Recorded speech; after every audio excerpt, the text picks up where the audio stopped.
Informasi lainnya saudara, buaya raksasa seberat sekitar 1 ton yang ditangkap warga di Kecamatan Reteh, Kabupaten Indragiri Hilir, Riau akhirnya mati setelah 20 hari dirawat. Hasil bedah bangkai mengungkap temuan mencengangkan, di mana lebih dari 20 potong sampah plastik dan pecahan kaca ditemukan di dalam perut buaya. Buaya muara berukuran raksasa yang ditangkap warga secara gotong royong ini dinyatakan mati pada 20 November lalu. Diduga akibat infeksi luka di sejumlah bagian tubuh. Tim penyelamat sebelumnya telah memberikan perawatan intensif pada luka di area kaki dan ekor. Namun, kondisi luka tak kunjung membaik hingga akhirnya buaya tidak bisa diselamatkan. Setelah berkoordinasi dengan Kementerian Kelautan dan Perikanan serta otoritas terkait, tim memutuskan untuk melakukan nekropsi atau bedah bangkai. Di dalam perut buaya, petugas menemukan lebih dari 20 potong sampah plastik serta pecahan kaca yang diduga berasal dari peralatan elektronik.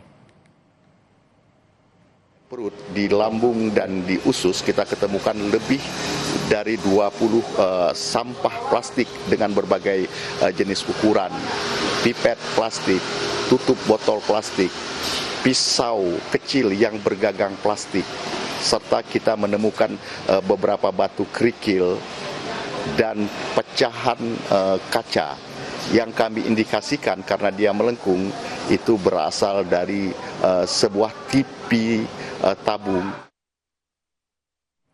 Saudara, seekor bayi orangutan yang selama lebih dari sebulan dipelihara oleh seorang penambang emas ilegal berhasil diselamatkan petugas BKSDA di Ketapang. Saat dievakuasi, kondisinya memprihatinkan dengan bekas patah tulang dan tanda-tanda trauma. Bayi orangutan jantan berusia sekitar 2 tahun ini diberi nama Randy. Selama hampir 1 bulan, Randy dikurung dalam kandang sempit dan hanya diberi makan seadanya di area pertambangan emas tanpa izin di Sayan, Desa Riam Dadap, Kecamatan Hulu Sungai Ketapang. Penambang yang menemukannya mengaku memungut Randy dari dalam hutan sebelum sempat berniat menjualnya. Namun setelah mendapat peringatan dari warga soal risiko hukum, ia akhirnya melaporkan temuannya ke BKSDA dan menyerahkannya secara sukarela. Dari pemeriksaan awal, dokter hewan liar Randy dipastikan dalam kondisi stabil.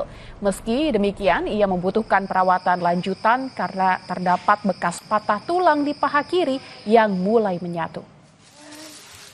Ini kita melakukan rescue, alhamdulillah. Kita melihat kondisi anak orangutan dalam kondisi sehat. Diperkirakan umur 2 tahunan. Untuk kondisi fisik, hasil pemeriksaan kedokteran itu menyampaikan bahwa dalam pernyataan sehat walafiat. Untuk saat ini mungkin tindakan lebih lanjut akan kami coba untuk bersama mitra di pusat Yayasan International Rescue untuk melakukan observasi kembali.